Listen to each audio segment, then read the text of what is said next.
Welcome to Rainbow Soul Podcast, where our Soulstrology comes forward to help you manage your everyday life, with forecasts and deep dives on natal charts and queer perspectives on the planets, transits, and more.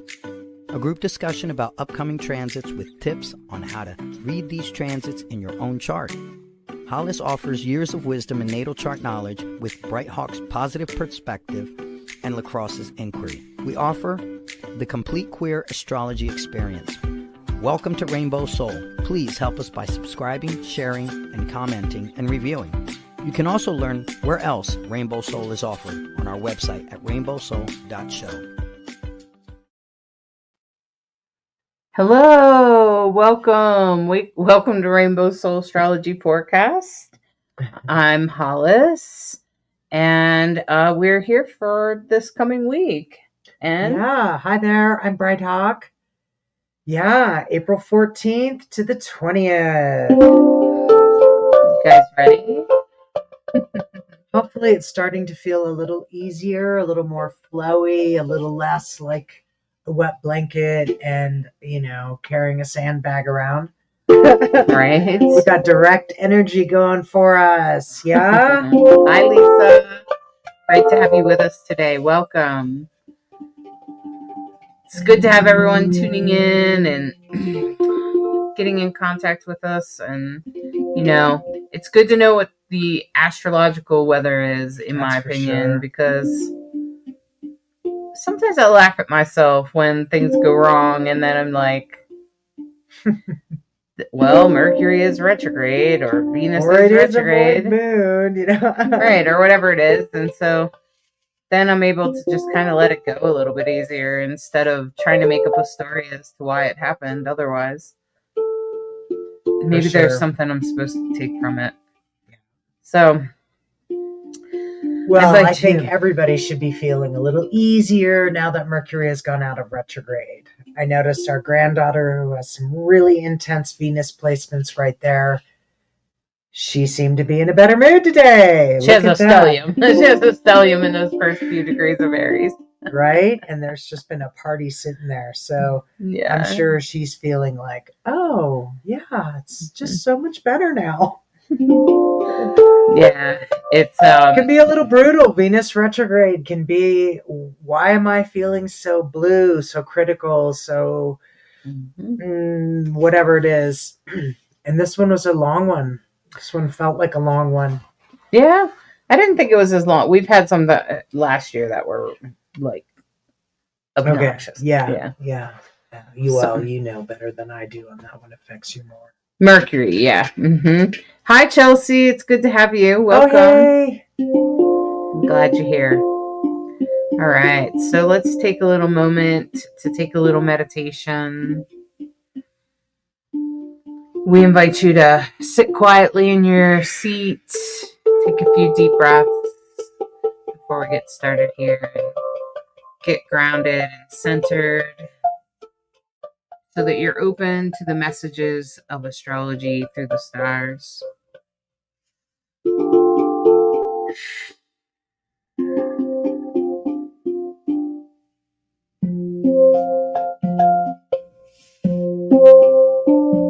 As you take a deep breath and allow all the tension to just flow out of your body.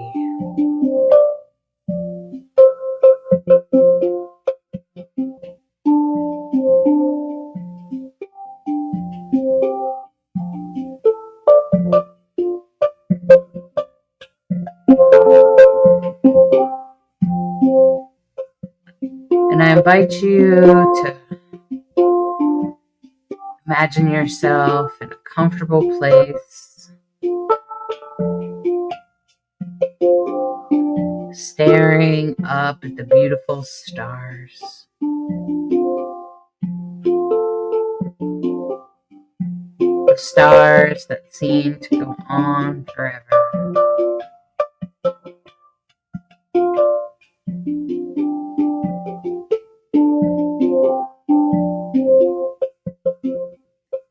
And as you're staring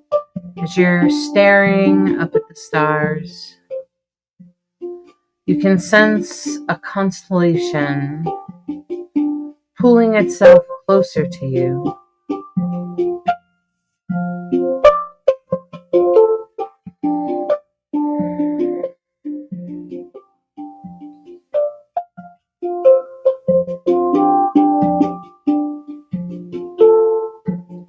And as this constellation highlights itself in front of you,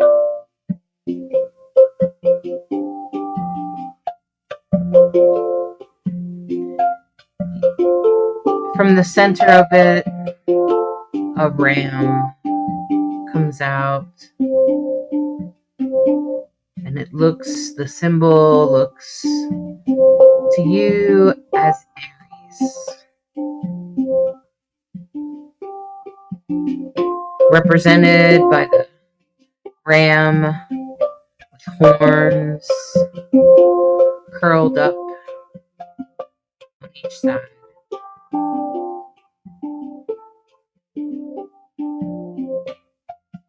The energy of Aries speaks to you, helping you feel that part of you that can get up and go, take off, get going, bring the new idea forward. The energy and the power, the first one out the door.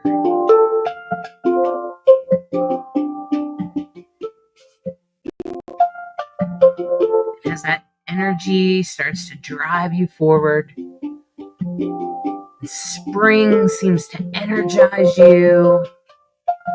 You feel like you're just moving full steam ahead.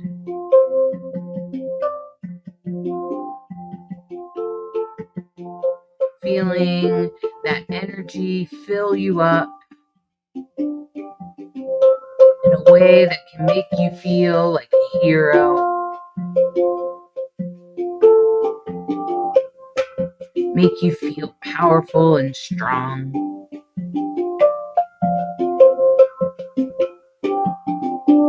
Centered in who you are.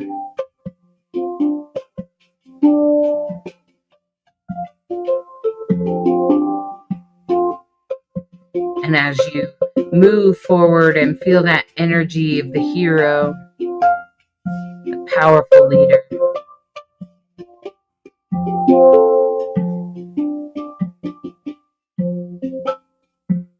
you quickly feel like you're being pushed ahead into the spring.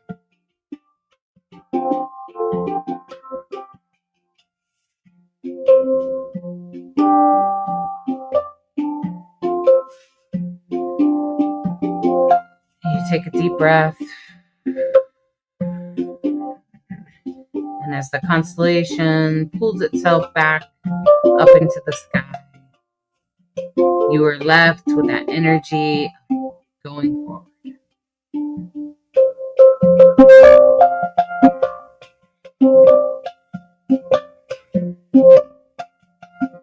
And as you come back into your body, to your feet,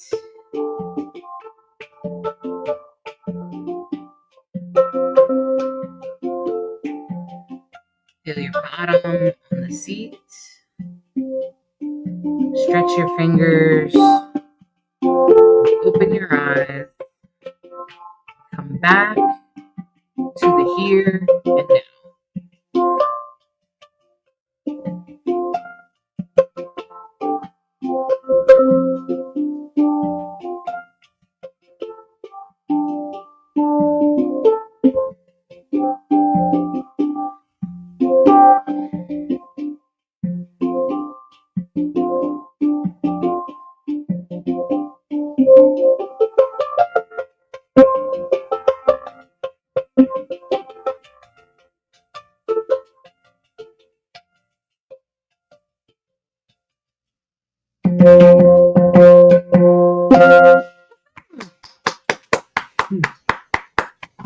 Well done, Bright Hawk. Well, thank you. We appreciate you. Thank you for that nice little journey into Aries.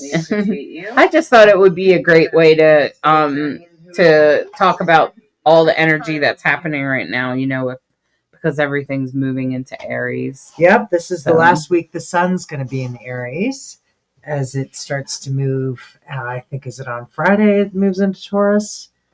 So, Mhm.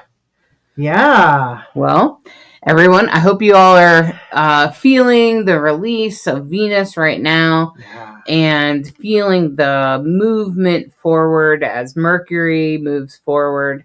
I find that Mercury and Venus can both sort of feel us pull forward, which I find relieving. Okay. Right. I And I'm not sure what you're saying there, Lisa. So I and Cancer, what earth sign am I? agree. I'm not sure what you're It's asking. a little bit of a riddle because Cancer, Yeah. of course, is a water sign. Yeah. So maybe you left a word out. I'm not sure. But I can't answer your question, Lisa, because I don't understand it. So anyway, so here we are. We are we have made it through another transit of Venus and Mercury in retrograde. I feel like, do they like to go retrograde together or something? It happened not that long ago, like maybe last year, like where they go retrograde together. Yeah. I Does don't seem know that the way. answer Yeah. to that. It's a But that's good. an interesting thought. I do remember that last year, but I don't actually know what the if that happens all the time. Yeah. Venus and Mercury, of course, are never going to be more than one sign apart because their orbits are so close together, right? Right. So and your Venus and Mercury is never going to be more than one sign different than your sun sign. right. Yeah, you always say that, and I still always find that. I'm like, are you sure? You think about it, and then you go, yeah. Well, I don't know. I've looked at thousands of astrology charts. One sign. It's never going to be more than one. So I'm like, the sun is never in opposition to Venus? Like in someone's sun chart? Someone's chart? I don't know about that. Well, that it would have to be 6 signs away if it's in opposition. Right. I guess no. I don't know. So these these are start checking that. But, yeah. There's something. Yeah. It can't be more than Okay. 30 degrees on either side, I believe. That could be true. So something to research. There's always more to learn in astrology. Constantly, always. I feel like it's like a never-ending pot of learning. That's for like sure. You can just. It's one of the fun things about it. You can always dig in and learn more. There's so many specialties and arenas that you can dig deeper into if something speaks to you. Hollis has jumped into medical astrology. If you're looking at relationships, we look at what's called synastry.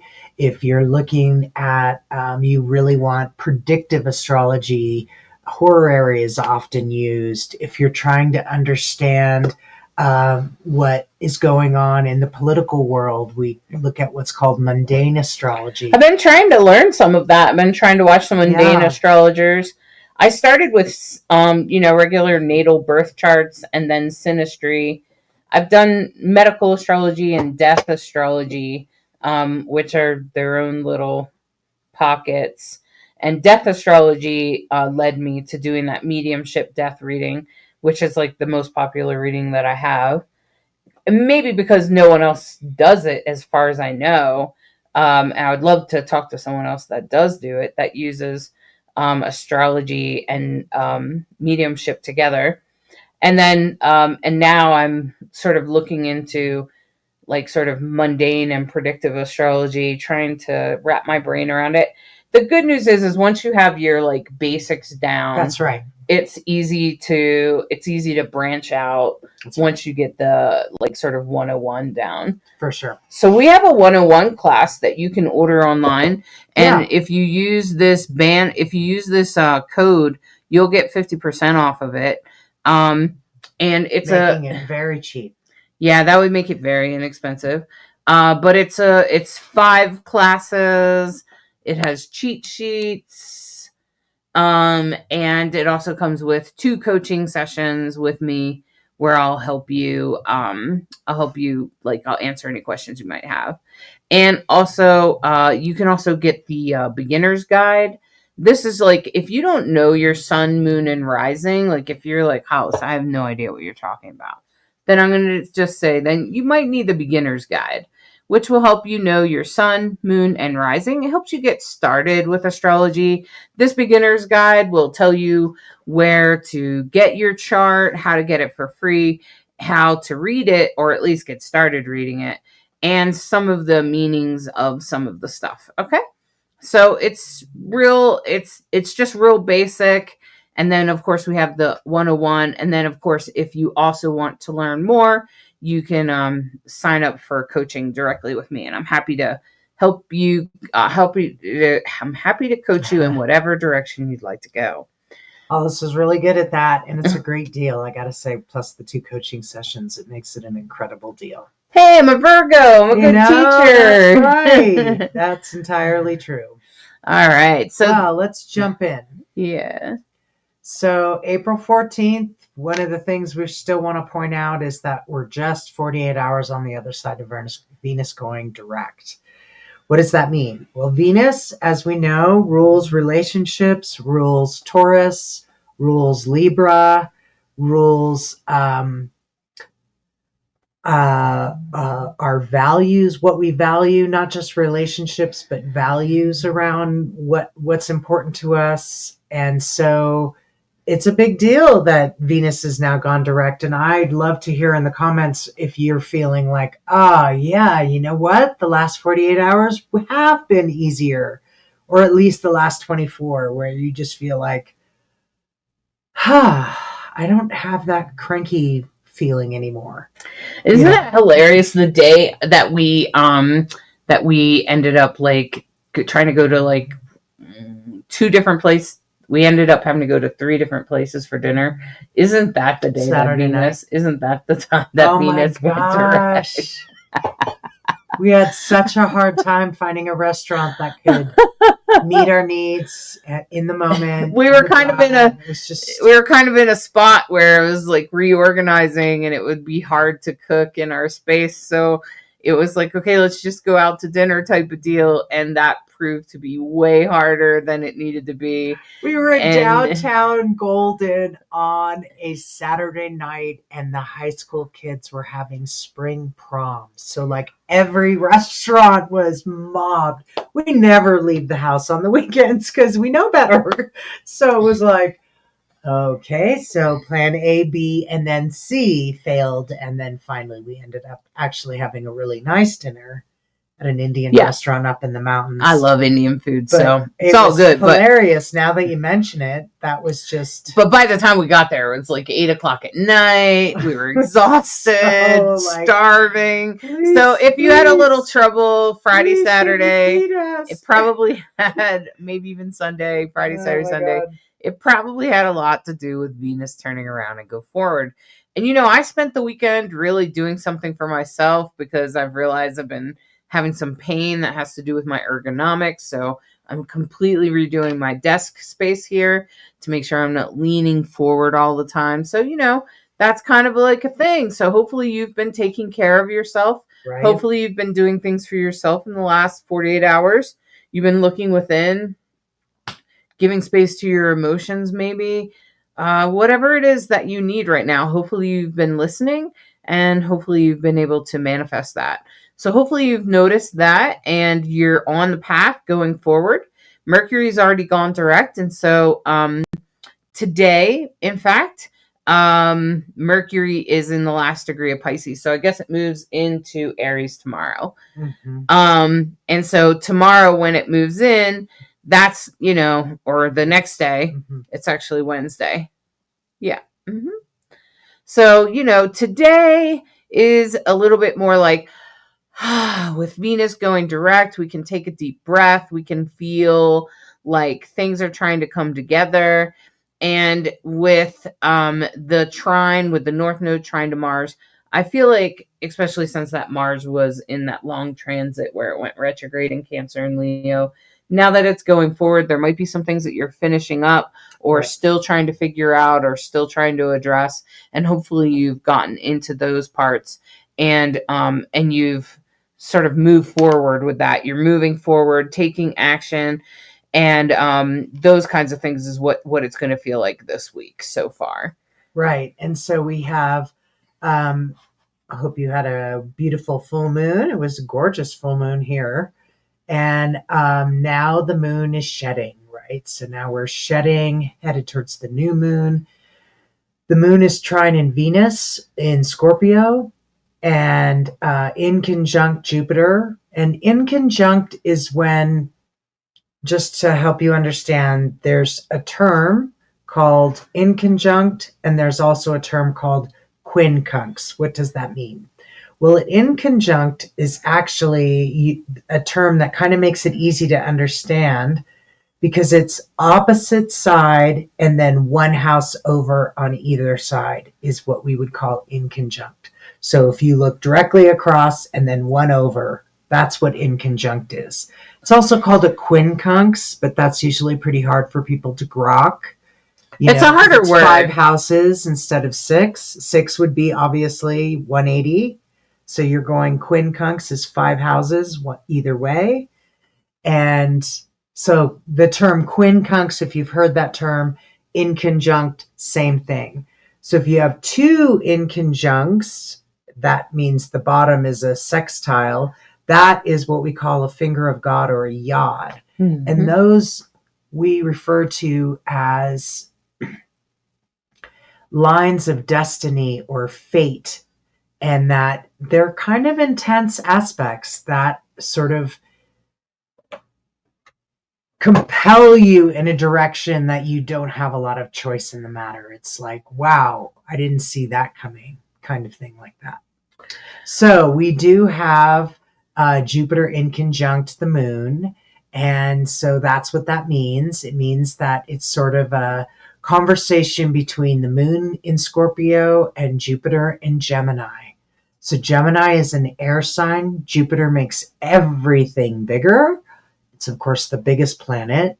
And it's having a conversation with the moon in Scorpio. So what would you say about that?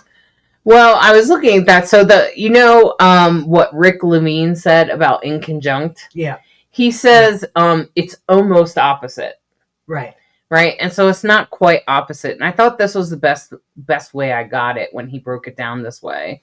He said it's like if you understand an opposition, which is it's either this or this, it means these two parts are pulling on each other. This is almost that way. Mm-hmm. It's not quite that way. So there is some resolution that could be found, but it's probably going to be fairly difficult. Mm-hmm. And so with the moon in Scorpio, I feel like with Jupiter in Gemini, we're still going over some shadow period for Jupiter. Mm-hmm. Jupiter is still going over its shadow from where it was retrograde last year around the election. Interesting. Okay. And so that starts making me think, and with it in conjunct the moon, I'm wondering if this is like some of the people that might be saying, oh man, I didn't vote for this. Oh, interesting. And because the moon in Scorpio... Well, Scorpio is truth teller and intuition and say it like it is and have integrity about it too. And yeah, there are a lot of it usually on the light side. They're pretty, but they can also be sharp, mysterious, but mostly sharp and mostly kind of I would say kind of a heavy, intense energy. And so I think there is a level of heaviness and intensity that we're feeling in our world. Maybe you've noticed. Hard not to. And some people are just doing everything they can to withstand it. A lot of people are organizing, which I think is great. And that reminds me, if you happen to be on Substack, follow me on Substack so we can go live on there. I just need a few more followers, and then we can go live on there. Cool. So I'm on there too. So you can just look it up, Hollis Taylor, Divine Androgen. And so anyway, so I feel like it also, because it's Jupiter in Gemini, Jupiter is very much about leadership, but it's also about like belief systems around leaders, and also like it's also about the twins. So, I just feel like there's probably some truth coming out, some intensity going on.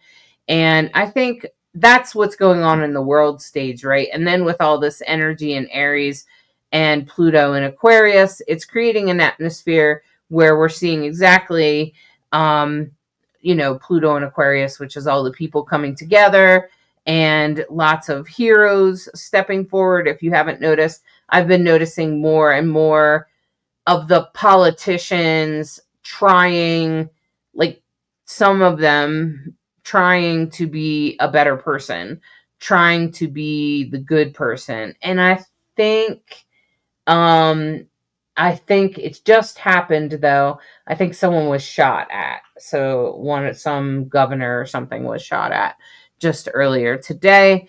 But I don't think he was hurt or whatever. Well, and then they tried to burn the governor of Pennsylvania's house down. Oh, good grief. In it. Okay. So that was a bad so, thing. There's that kind of stuff going on, because this is what I always want to explain to people about astrology is there's always, the best way to explain it is that there is a way to express the same energies in the light and in the darkness. Okay. And I myself express some of my signs in the darkness. Okay.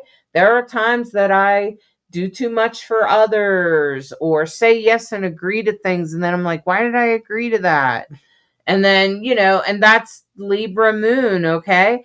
And then sometimes as a Virgo, I'll be in service to people, which is great, right? Okay. And I'll be a great teacher, but then sometimes I might judge people or be judgmental. Okay. So everybody has parts of them. If you take a look around, everybody has parts of them they're not proud of. Okay. And those are usually reflected in the shadow parts of who you are. That's like the shadow of your astrology signs. So most of the astrology that falls in your chart, you probably can express a lot of those placements both in the light and in the dark. It might depend on your mood, frankly. Okay. Now, some people kind of hang around in the dark, right? We know those people. And most of you probably hang around in the light, or at least try to.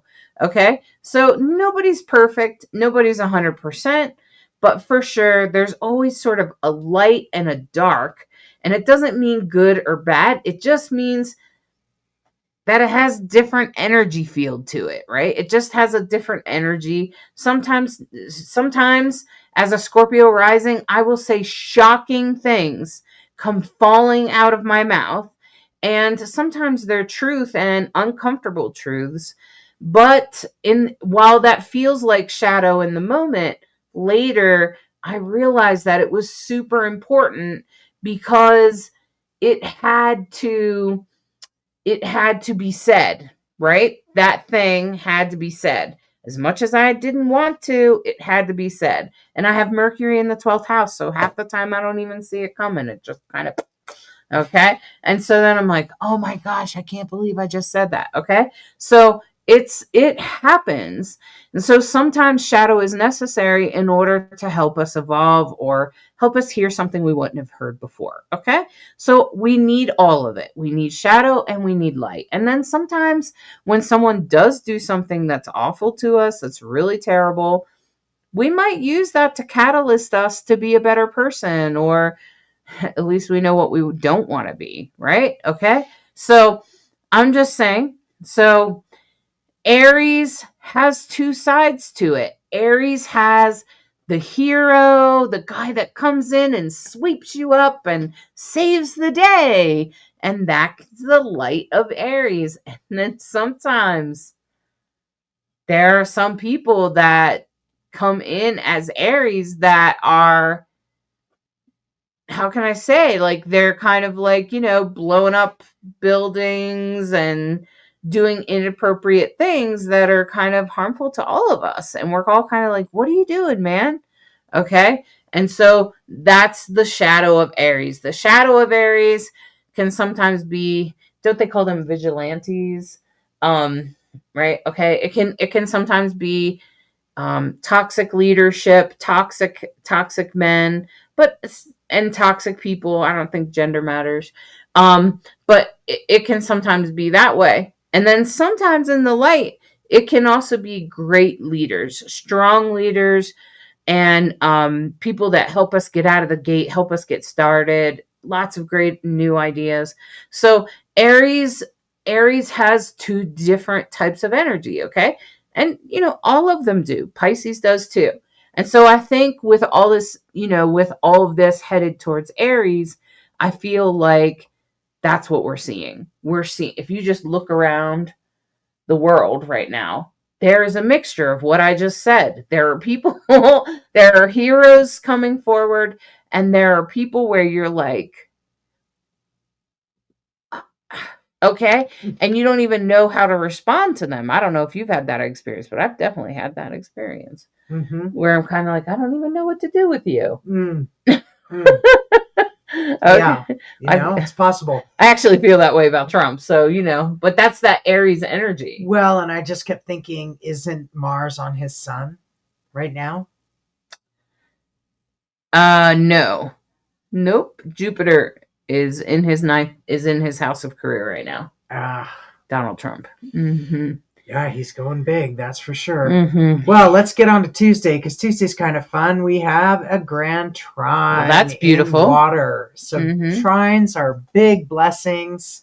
Grand trines mean all the signs in the same element. So in this case, water, Mars in Cancer, Moon in Scorpio, and the party going on at the end of Pisces, which includes Neptune, which has already crossed over to Aries, Mercury, which is about to, North Node, plus Saturn and Venus. It's a with that grand trine in water like that, makes me just feel like we're gonna have emotional awakenings.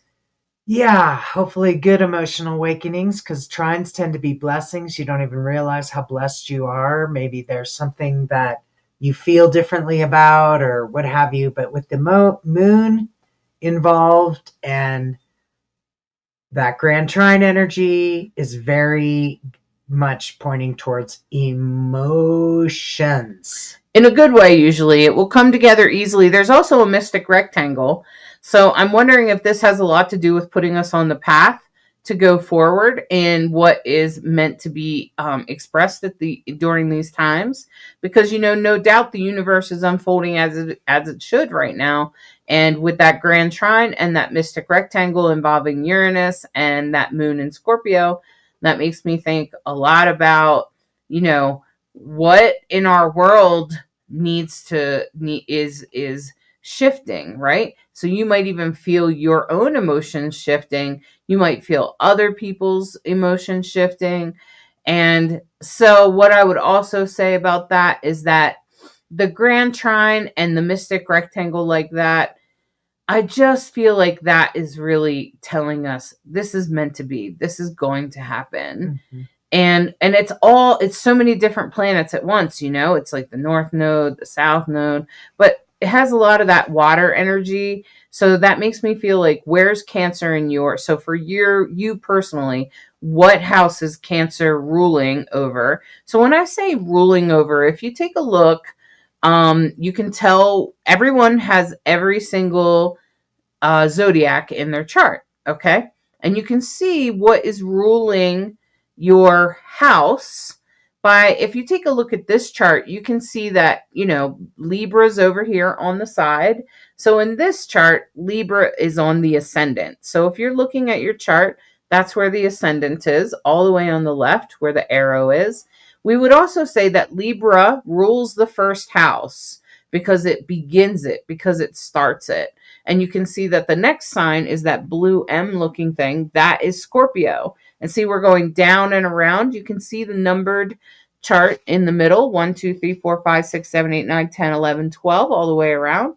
And those are the houses. So when you look at those, you want to look for Cancer, all the blue ones. They're probably blue because they're all water signs. So that would be Cancer, Scorpio, and Pisces. So you want to know where the water signs are in your chart and what house are they in. That's going to tell you where these blessings will be for you. Okay? This is going to tell you exactly what's going to be going on for you tomorrow. Exactly how this will come true for you. Okay? So whatever it is meant to be a good thing, and I'm pretty sure that it will be a blessing. Okay? So tomorrow, that's what a grand trine is. It's a blessing. Okay? So that's tomorrow. And then Wednesday is when Mercury is moving into Aries. Now, Mercury is direct now, but it is going over its shadow. That means it's going over the area that it already went retrograde in. That's what that means. And so what does that mean on the scale? It usually means that whatever happened that went wrong during Mercury retrograde, you're probably finding some solution for it, which is great news, right? It sort of like smooths out. It's like sort of like comes along like an iron and smooths everything out. Okay, so that's what, and Mercury in Aries is probably going to give you some of that get up and go, because Mercury is a fast moving planet anyway. And with it in Aries, it's going to be energized by Mars. And so, because Mars rules Aries. But right now, there is a huge conversation going on between Mars and Cancer and all of that in Pisces. Venus, mostly the North Node, and Saturn. You can see that they're all very close to that Mars that is approaching Leo. And the fact of the matter is that I feel like that's really giving energy forward to the sort of patriotic movement, not just like the conservative left, okay? I mean everyone, because if you noticed, they're not the only ones. Like most of the time, most people that are conservatives or Trumpers or whatever, they're mostly sitting back going, yeah, this is awesome.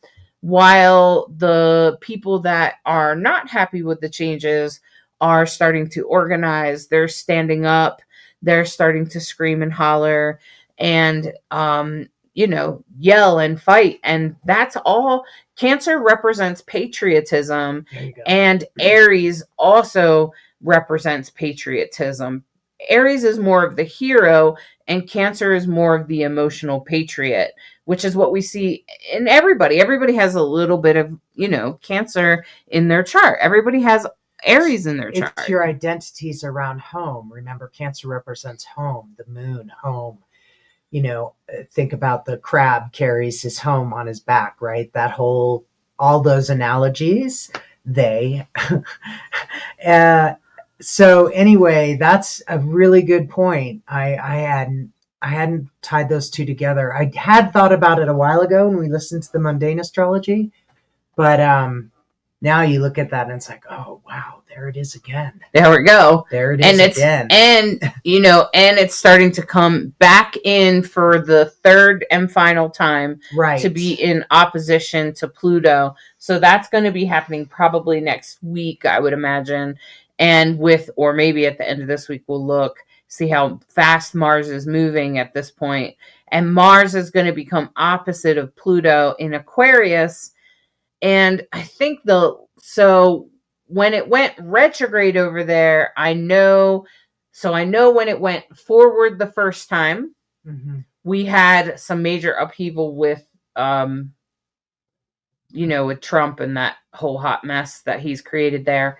And then when it went retrograde over top of it, that was when the war, there was like a major 20-year war or something that ended or a 10-year war or whatever in another country. Oh, Syria.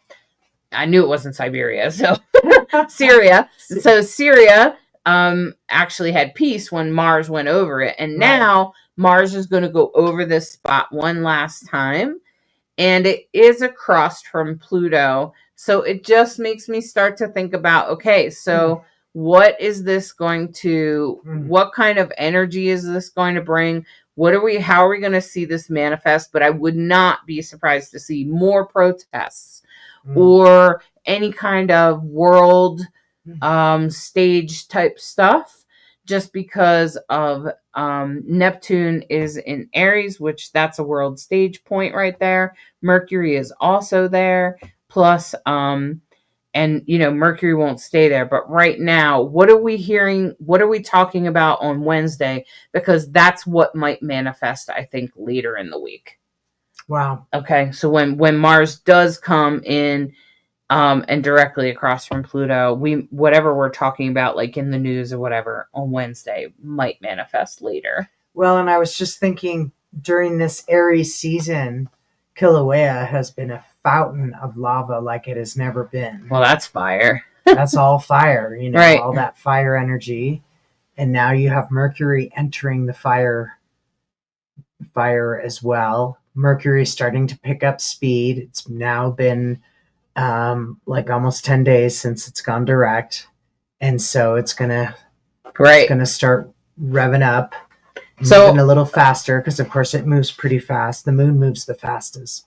And I think whatever happens is going to be very fast. Right. So the moon moves into Sag. There's a really short void moon, which is at 2 a.m. for 4 minutes, people. On Wednesday. Wednesday. And if you don't remember, the void of course moon is that moment where it's that in between, where the moon is moving out of one sign and into the other. And so there's a void moment that happens. And sometimes it's hours and sometimes it's minutes. So the one on Wednesday is really short. And you know what? I think Saturday was a void moon all day, last Saturday. Oh my gosh. So that might have been why things were not really lining up. Things went sideways for us. Yeah. Yeah. Okay. And then of course, of course, we're moving forward as Mercury moves on into Aries, and things start to move on into Aries. I think it's just going to slowly tick up on the energy there, especially coming out of Pisces, which can feel a little heavy because of that water element. The emotional element of Pisces can sometimes feel a little heavy and deep. So it will be nice to sort of spread our wings and get going for Aries. Yeah. We have a moon is in a T-square with the nodes, and of course it's opposite Jupiter. So with the moon in Sagittarius is ruled by Jupiter. So being opposite Jupiter, it's kind of like, hey, I'm here. How's it going? Because you're like as far away as you could possibly be from the ruler. Thanks for letting me stop by your house while you're not here. So whatever kind of thing, right? Yeah, the leaders probably won't be here and won't be able to hear their emotions. Right. So, and a square with the nodes is something from your past and something from your future, but it's a square, so you might feel uncomfortable about it. You have to make a decision about something. And the square also, of course, includes Venus and Saturn, because, of course, they're all in that cluster at the end of Pisces. So that could lead to some interesting, somebody out of the blue could walk in. Who knows? Yeah, I think probably for personal life, it would probably be more like seeing people that you haven't seen in a while, or something else that has to do with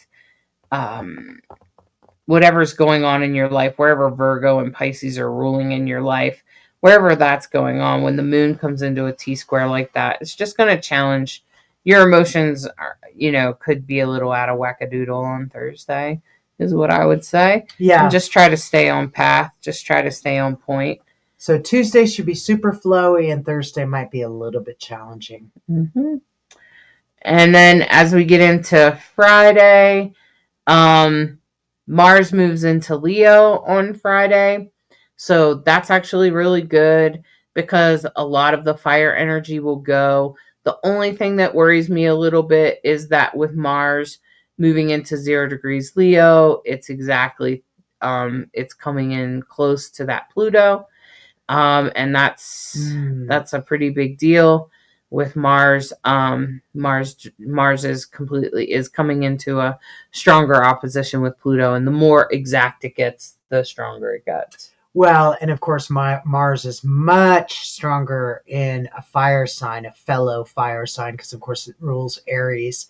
So Mars and Leo is like, yeah, finally, I'm not wet anymore, But also, because that, we know Mars in Cancer, it can be a little on the steamy side, right? And expecting that our leadership would express in the darkness, because it usually does. Mars in Leo would probably lead to arrogance, and like men standing on world stage saying, "I am stronger or better than you." That kind of behavior, arrogant behavior, is probably what we'll see in our government. And then, not that you don't see that every day, I suppose, but no, we don't. Not every day. He doesn't say something new, but he'll probably say something new on this day that's triggering for a lot of people.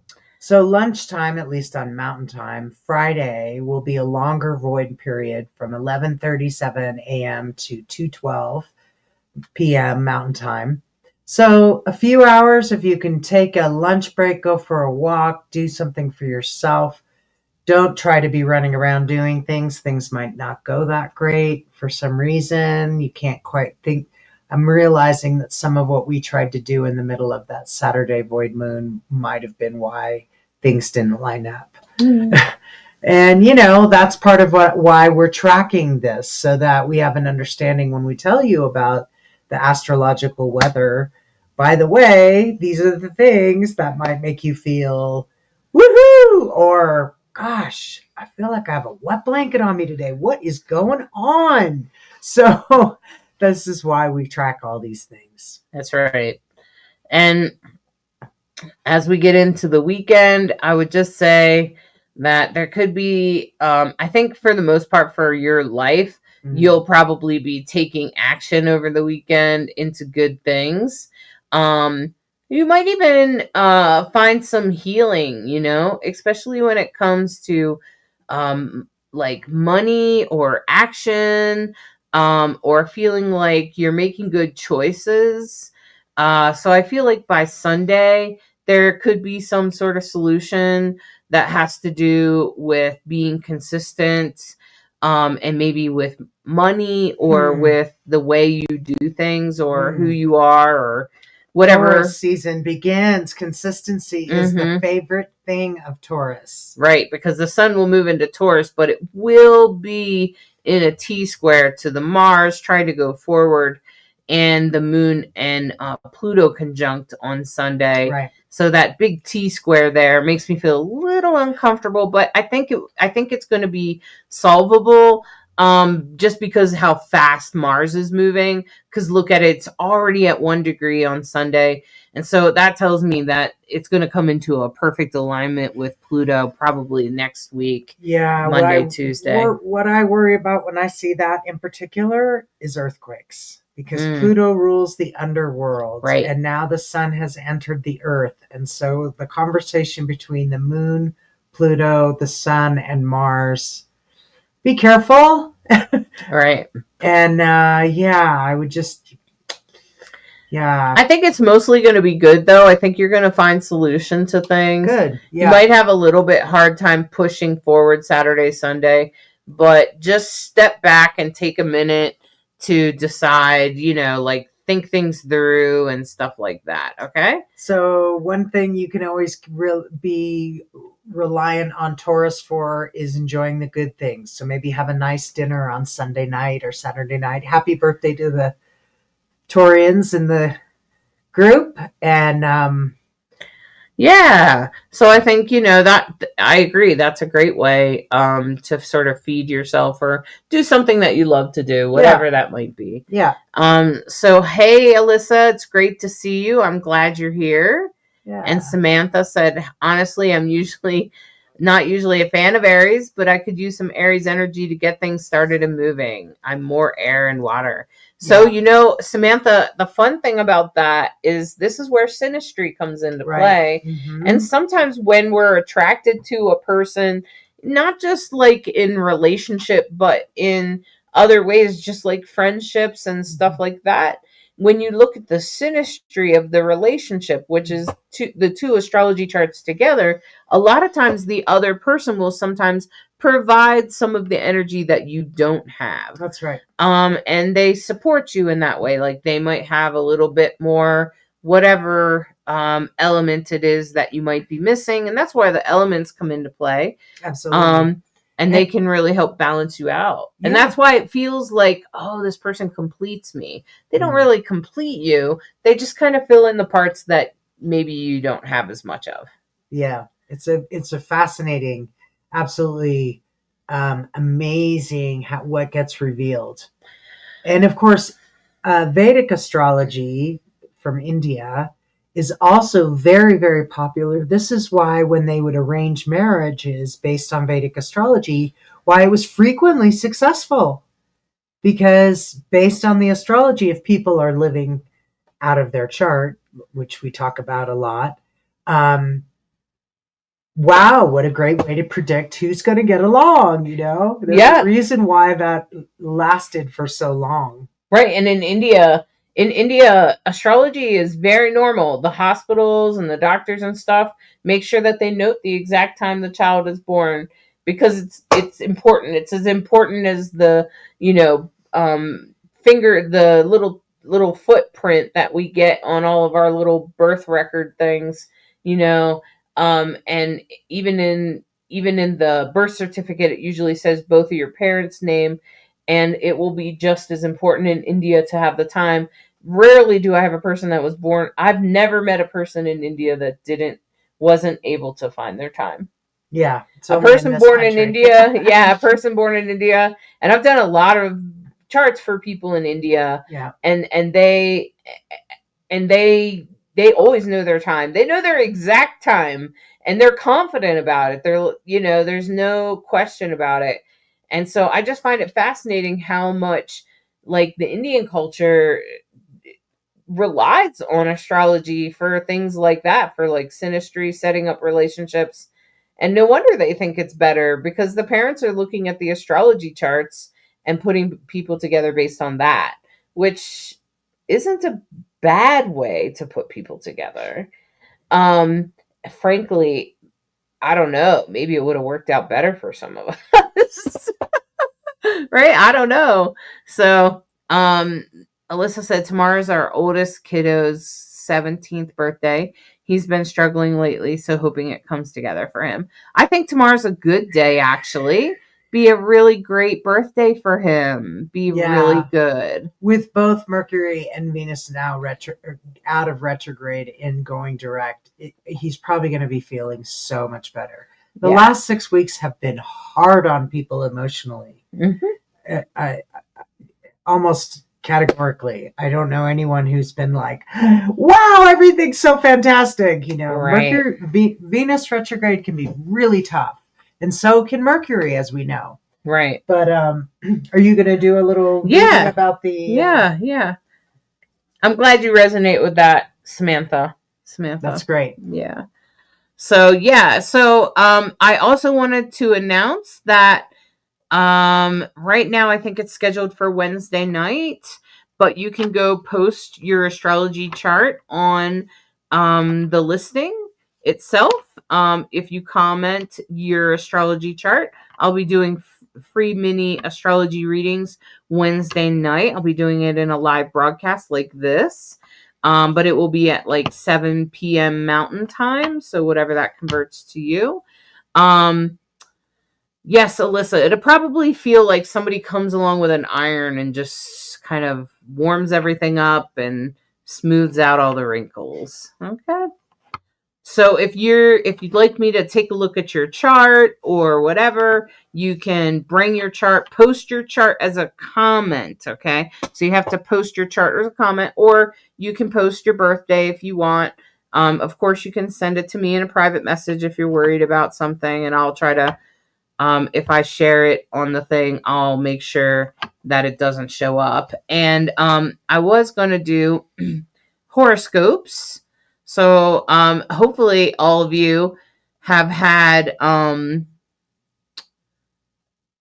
been able to at least know who what your sun, moon, and rising is, right? So the thing that you should remember is that you can get that beginner's guide. It's not free, but it's a couple dollars. It's a beginner's guide to let you know how to read your chart, how to know what your sun, moon, and rising is, so that when I do these horoscopes and when I'm talking about the astrology chart, you'll have some idea of what I'm talking about. Okay. So it tells you how to read your chart and things like that. Okay. So you can get it. And if you use that little code there, live 50, it will give you 50% off, which will make it, gosh, I don't know, almost nothing. But you could just go to divineandrogen.com. The link is in the description if you're looking for it. And all right, I just need to align up my my chart here, and I'm be happy to give you all good news on for Wednesday, when Mercury moves into Aries, and what area of your life that might be experienced. So I want to sort of focus on that time, which is Wednesday, when when Mercury moves into Aries. Okay. So first I'm going to start with Aries, of course. So Aries, this is all about your personal identity, because with Mercury and Neptune moving into your chart soon, Saturn and Venus will also be visiting there. You're really wondering who you are. What are you made of, and why are you here? And so you might even express some of that, Aries. You might even express a little bit of that feeling of questioning who you are and revisiting your identity. And I know that your identity changes often, not a lot, but regularly enough. You have a little upgrade here and there. And so as you feel your identity shift, just allow it to be. Just know that you're being led in the right direction. You're not crazy. You're not making things up. This is exactly who you are. And you're meant to shift your identity on a regular basis, Aries. You're very strong energy, and going forward is what you're all about. So changing your identity and shifting it is sort of who you are, Aries. And that's okay. There's nothing wrong with it. We all change. Oh, yeah, I'll share the screen. So, we all change all the time. And that's exactly what this is about. Okay. So this would be for Aries. You can see right there, Mercury's in your will enter your first house for Aries rising. And for Aries sun, this will also apply to you, because Mercury will be visiting you. So you may feel like you have some things to say. You may feel like there's something you have to speak about. You have to speak up about it, and that's okay. Let it come forward. Allow it to come forward, because it has a lot to do with your identity. And that's really important. And it's okay for your identity to shift sometimes. That's perfectly normal. That's what's supposed to happen to you. I mean, you are an Aries, so that means that you're the first one out of the gate. We're counting on you to get things started, Aries. All right. So now for Taurus. Taurus, this is for Taurus, sun, moon, and rising. Taurus, I know it feels like you just have no idea where this crap is coming from. And it can kind of feel like, why is this happening? And there can be things that you don't understand. You're not really sure where that came from or why you said that thing. But you definitely had to say it. Maybe it had an interrelation at your home or in your home, or maybe it was about politics and you just have to say that thing. And I think that that's perfectly okay. It's to be expected, especially on Wednesday. You may feel like it just comes flying out, okay? And that's okay, especially in relation to like politics or feeling like this is the right thing to do, or maybe you're a hero and you're not even sure why you said that. And so it's okay. It's okay, Taurus. Just trust what you say to be from your subconscious. And it does have some sort of meaning. It is supposed to do that, okay? So don't think that you're like saying bad things or whatever. It's coming from sort of your psychic subconscious, and that's why things in the 12th house always feel like it's hard for us to grasp them, because they just kind of come flowing out from a subconscious part of who we are.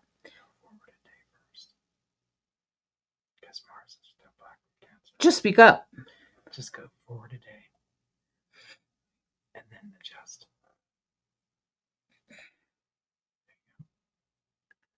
Okay. All right. And so, and then we have for Taurus. Now we're going to talk about Gemini.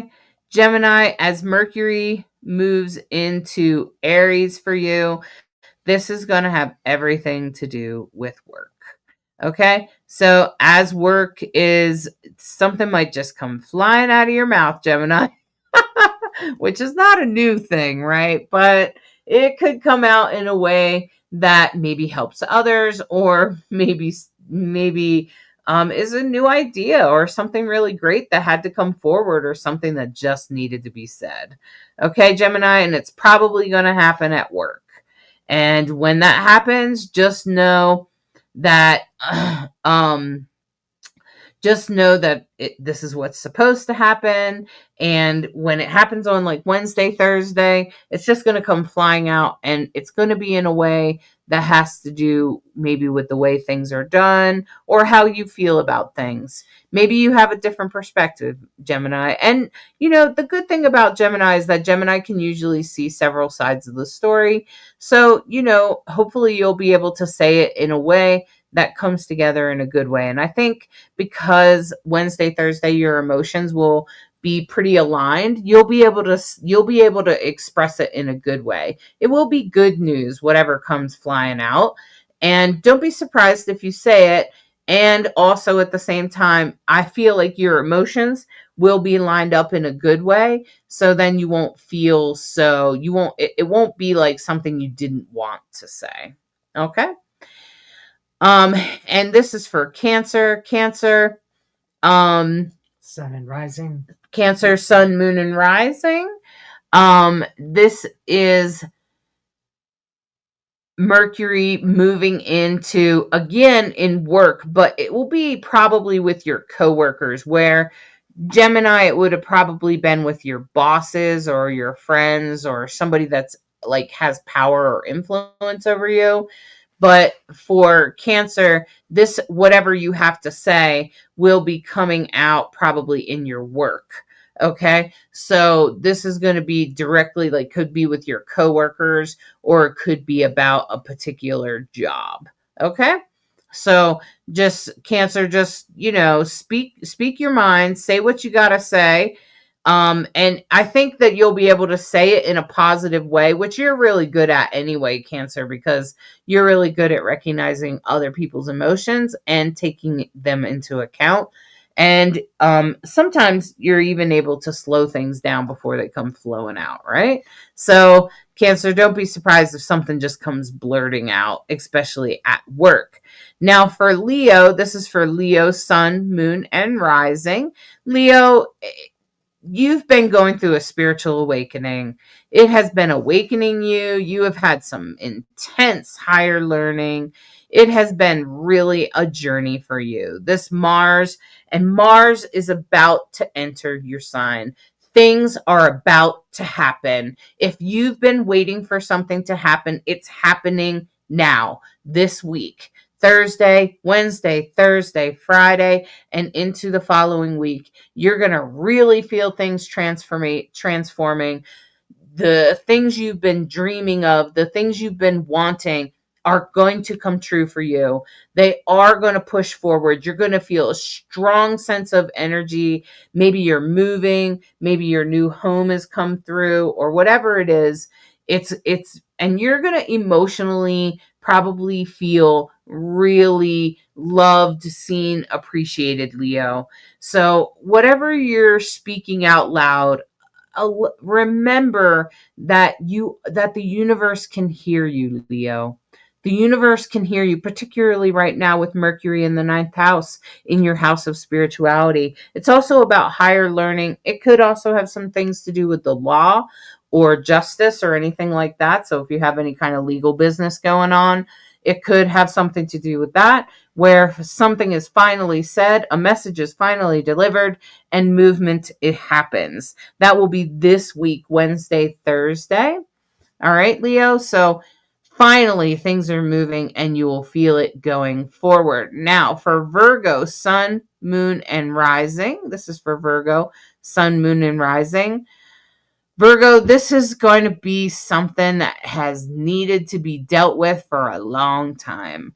Maybe there is something in you, some sort of taboo subject, something that needs to be handled, that you need to talk about, that needs to come out. That's going to be that 8th house. That's going to be a taboo subject. So that's like sex, it's death, it's taxes, it's anything else that needs to be. Maybe I'll finally get my taxes done.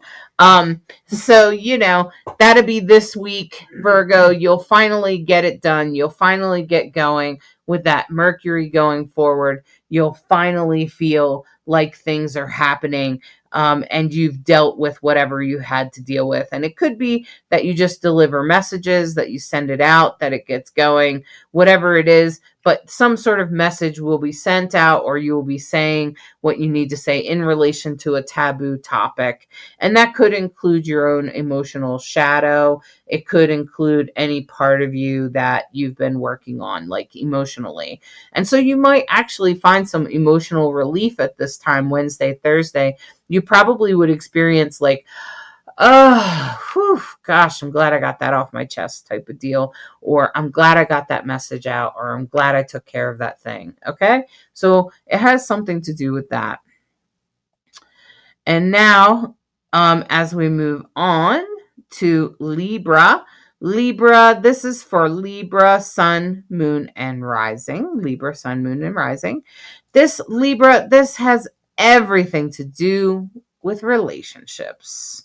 I know, Libra, it has been really hard for you with the nodes having just done a couple of year transit in your sign. And now with all this action going on over in Aries, it's definitely creating some information for you in relationships. Now, it doesn't have to just be love relationships. It could also be friendships or family members or anything like that. Anyone you're in relationship with, including like coworkers and friends and neighbors and things. And so finally, something will be resolved. Something will be said. Something will move forward. The truth will be revealed, or at least you will be able to express yourself. Okay, at least you'll be able to say whatever needs to be said, and so that you can feel like there's change coming. Okay, so as you go forward, just be aware of that. Okay. So that's Libra, Sun, Moon, and Rising. That's going to be in your house of relationships. That's anyone you're in relationship with, not just love. Okay, so it could be any relationship. Now we're talking about Scorpio. Scorpio, Sun, Moon, and Rising. This has a lot to do with your day-to-day life. This has a lot to do also with your health. So if you've been dealing with something around your health, be aware that you may actually finally have taken care of it, or at least started to deal with it, or at least found some sort of solution, Scorpio. or it could have something else to do with your day-to-day life that you've been struggling with recently. Whatever it is, it's going to start to change now. It's going to start going forward. Maybe there'll be some sort of message delivered Wednesday, Thursday, where you'll more deeply understand exactly what's going on, and you'll know for sure that you're on the right track. Okay, Scorpio. So this has everything to do with your work in the world, your day-to-day life, or maybe your health. Okay, your wellness. All right. And then as we go forward to Sagittarius, this is for Sagittarius, Sun, Moon, and Rising. Sagittarius, this has everything to do with romantic relationships, children, creative, like things you create, things that are yours. So that you want to think about, like the things that are yours. So like things that you create. That's why we say children.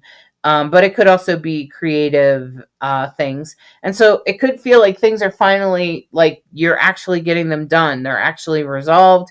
You've figured it out. You got it together, and it's going forward, and you're making progress. You'll feel like, the brakes finally released or something. Okay. And so you'll feel less resistance, and you'll be able to move forward, and you'll probably feel some emotional comfort in that. Okay. So that's that's Sagittarius, Sun, Moon, and Rising. It will be affecting your 5th house, your house of children, and your house of creativity, romantic relationships. Okay. Now for Capricorn, Sun, Moon, and Rising. This has everything to do with your home, with your family of origin. This has everything to do with how you will be experiencing that, and and how powerful that is for you. Okay. So Capricorn, this will have everything to do with your family of origin. You could have some messages in relation to them. You could also be, experiencing some other type of energy like that has to do with your home or the house you live in. Okay. And it could also, depending on the degree of your placement, Capricorn, it could also have a little to do with like your neighbors or the people around you, like siblings. Okay.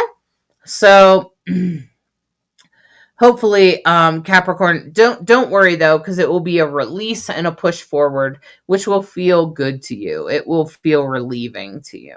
Okay. And now we're going to move on to Aquarius, Sun, Moon, and Rising.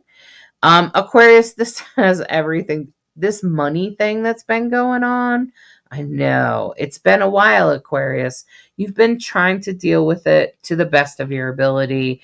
And finally, there will feel like there's a little bit of a relief, or at least some problems have been resolved. You've dealt with what you had to deal with, and now hopefully it will be taken care of. This will be in relation to your money. It could also be in relation to your values, or anything, any kind of resources that you might be working with. Okay. So I know it's been going on for a while now, because, Mercury has gone back and forth in that area of your chart. So just going to let you know that this is the end. This is where good things happen. This is where the iron comes along and smooths things out for you. Okay.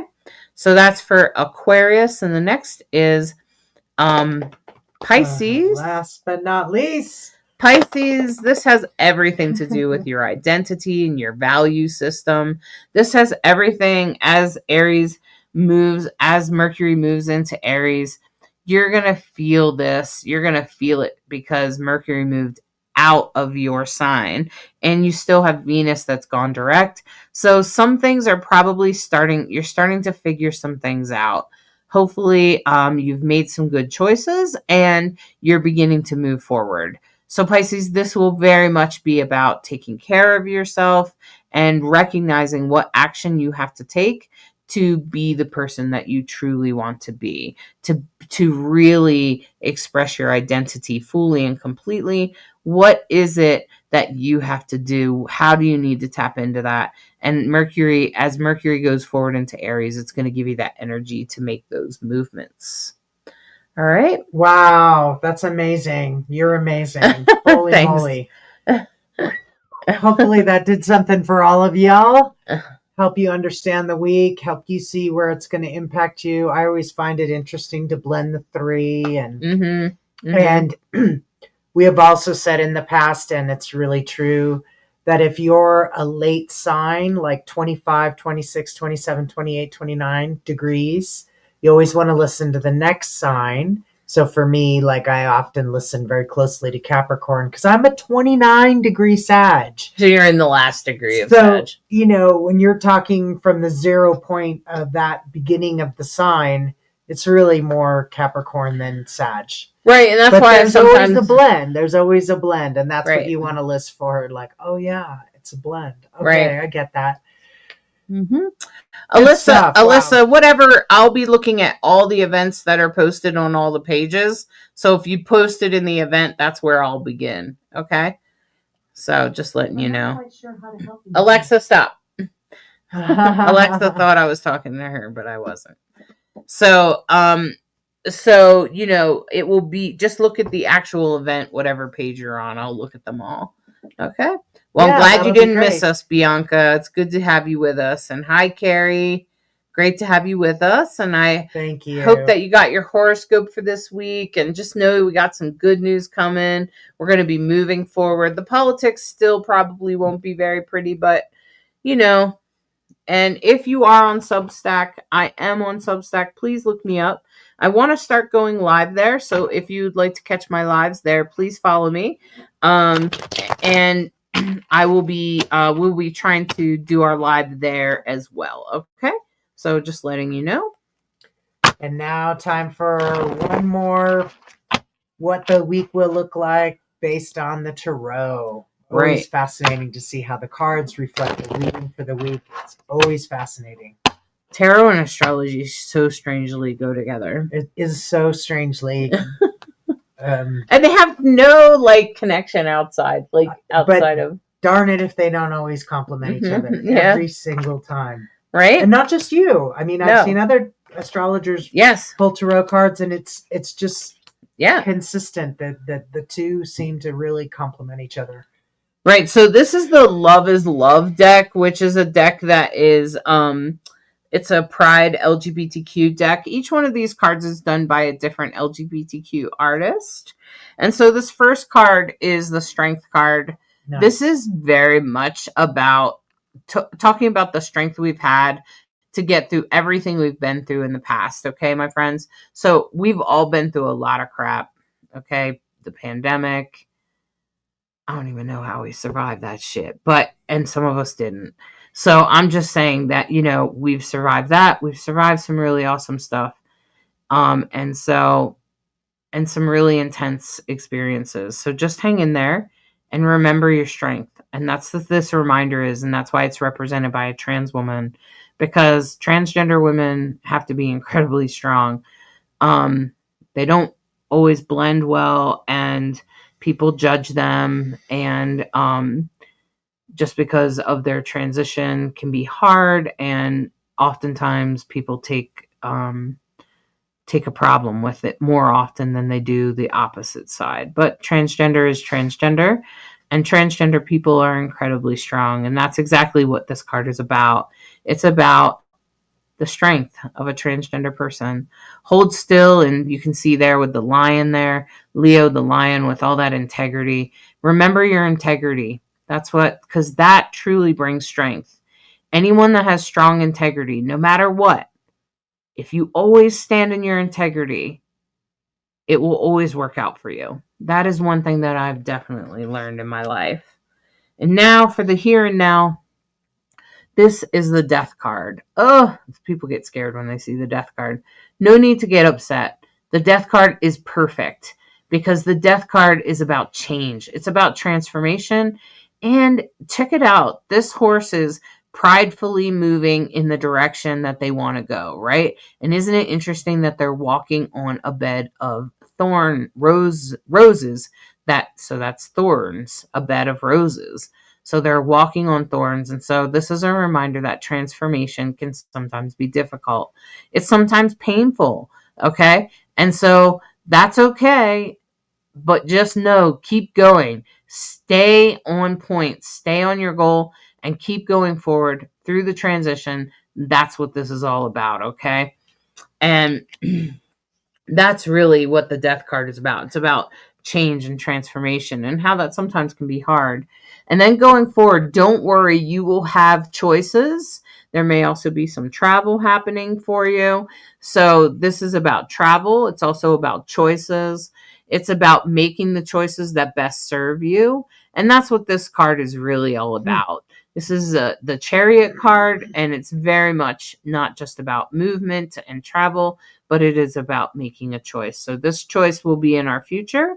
Maybe it's a choice about how to behave or how to react or what to do in a single moment. So remember this week to remember your strength.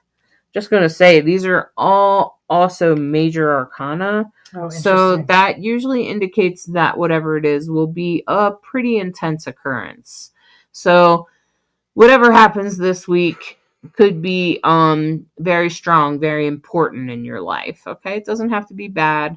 It could just be very important. So this is a strength card. This is about your past. This is about the strength that you hold, the strength that you feel that you have had in the past and that you're still holding now. And this is the death card, the transformation that you're in right now. And this is a reminder that while transformation isn't always easy, just keep going forward towards your destination and you will get there. Okay? And then as you go forward, remember this is the Chariot card, which is very much about having choices and traveling and going in the direction you want to go. Okay? Wow, that's so cool. Holy moly. So I have no idea how that will manifest, but we'll see. Major Arcana too. Wow. Alyssa said, a friend of mine and I were just talking about how well tarot and astrology complement each other. She's really into tarot, but doesn't know much about astrology. I really dig astrology, but don't know much about tarot.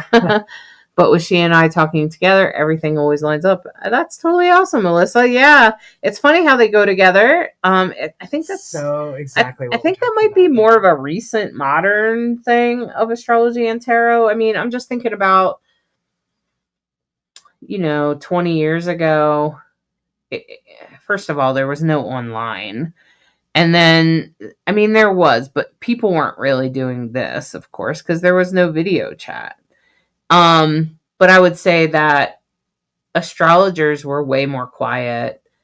I'm not sure, and I've never seen tarot and astrology together. Like if you went into a shop to get a reading, you wouldn't normally get a tarot and astrology reading together. But nowadays you see that everywhere. Yeah, nowadays. And nowadays, if you come to me for an astrology reading, I will sometimes pull a card. It's Reiki, astrology, tarot, and then throw in one or two extras because it's Boulder and everyone seems to have, handful, not just one or two, handful of modalities they like to work with. Mm-hmm. I've seen palm readers, I've seen numerology, I've seen combined with all these things, or just people totally in that field. So just a reminder that if you want me to take a look at your astrology chart, I'll be doing that Wednesday night. You can post it in the event. Anyone can post their chart. You want to try to get a picture of the circle chart, which kind of looks like this, right? But it doesn't have to be exactly that one. It could be from astro.com, because what you're seeing there is a software that I pay for, right? So most people don't pay for an astrology software. So, Samantha, she said she'd be interested to see a chart when the internet was born. The internet is usually ruled by Neptune and Aquarius and Uranus. So, and Mercury, because Mercury rules all communication. So I'm sure they're all involved. Mm-hmm. There's usually a reason they pick those planets. For reals. Mm-hmm. So it's interesting how they name things, like in astrology and whatnot, how, how things are named, how asteroids get their names, and even how planets get their sort of interpretation based on when they're discovered. That's usually when it is. Carrie, it's Wednesday night at, I think, 7 p.m. Mountain Time. So whatever that time is for you. So make sure you go to the event and post your chart, and I'll look forward to seeing you Wednesday night. And anything else? Well, thank you so much for liking, subscribing. We love the conversation and interaction with everybody. So we hope you have a great week. I love that big trine that's happening. I hope everybody feels a lot more energy and ability to move forward in a good way. And thanks for listening to Rainbow Soulstrology, where we try to be a bridge between you and the stars. Many thanks. Have a great week. Bye-bye. Thank you for listening to this week's Soulstrology and subscribing, liking, sharing, and reviewing. We hope you enjoy this dose of Soulstrology and encourage you to embrace the week ahead with an open mind and heart so that you may integrate the deepest of lessons from the stars. Take a moment to step outside and honor the planet, stars, and moon in the sky with your heart. Integrate the messages that resonate and leave the rest for someone else. We deeply appreciate each and every one of you. Always remember that you are a perfectly unique human with an exclusive star map of your destiny, your soul purpose, and your heart's desire. Thank you again for tuning in to Rainbow Soul.